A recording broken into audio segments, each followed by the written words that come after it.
IP Gupta 140 सीटों पर चुनाव लड़ने जा रहे हैं। तो ऐसे जो लोग हैं, अभी हम प्रशांत किशोर के बारे में बात करते ही रहते हैं, वो लगातार घूम रहे हैं, बिहार के दौरे पर हैं, एग्रेसिव दिख रहे हैं। अब इस तरह की जो नई पार्टियां बन रही हैं वो कितना प्रभाव डालने वाली बिहार पर, खासतौर पर ये सवाल रहेगा लोगों के मन में कि नुकसान किसका करेंगे, क्योंकि जीत तो कह नहीं सकते कि सरकार बना लेंगी। देखिए, ये जिस समाज से आते हैं, दरअसल जो पान का कारोबार करते हैं उसी समाज से आईपी गुप्ता आते हैं। और कहा यह जा रहा है कि आज तक इस समाज से कोई नेता नहीं बना है।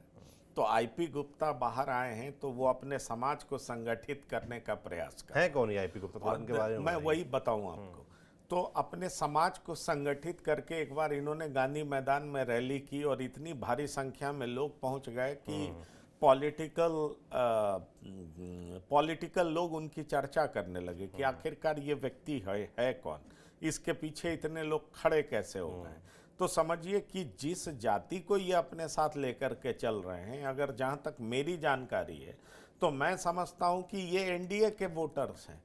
और अगर आईपी गुप्ता इनको अलग लेकर के चुनावी मैदान में उतरते हैं, दरअसल इनकी पहली मंशा तो ये होगी कि मैं अपनी ताकत दिखा रहा हूं और कोई भी पार्टी मुझे अपने साथ जोड़े, पर कोई पार्टी इनको अपने साथ जोड़ने के लिए फिलहाल तैयार नहीं है।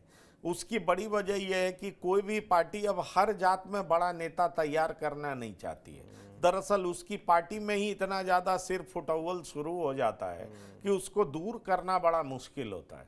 इसलिए अब पार्टी को लगता है कि हर जाति का अपना एस्पिरेशन है कि मेरी जाति का बड़ा नेता होना चाहिए, तो मेरी जाति का बड़ा नेता होना चाहिए। तो इस चक्कर में तो हर जाति के अगर बड़े नेता होने लगे तो मुख्यमंत्री तो एक ही होगा ना, प्रदेश अध्यक्ष तो एक ही होगा, तो सबको कैसे शामिल किया जा सकता है।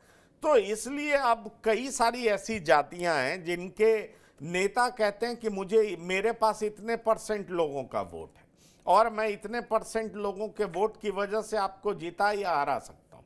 तो सवाल है कि आईपी गुप्ता भी उसी का प्रयास कर रहे हैं, मीडिया में आ रहे हैं, स्टेटमेंट दे रहे हैं, इंटरव्यूज दे रहे हैं। गांधी मैदान में उन्होंने अपनी राजनीतिक ताकत दिखाई है और सबसे बड़ी बात है कि 140 सीट पर अपना उम्मीदवार खड़ा कर रहे हैं। तो 140 सीट पर अपना उम्मीदवार खड़ा करने का मतलब है कि एबीसी वोट में ये डेंट मारेंगे और एबीसी वोट में डेंट मारेंगे।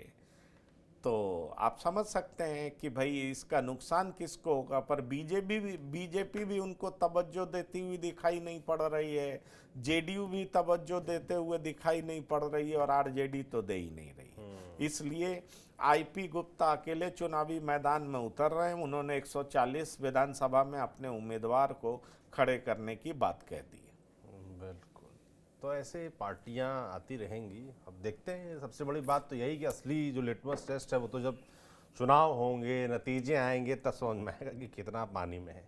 भीड़ जुटाना अलग विषय है।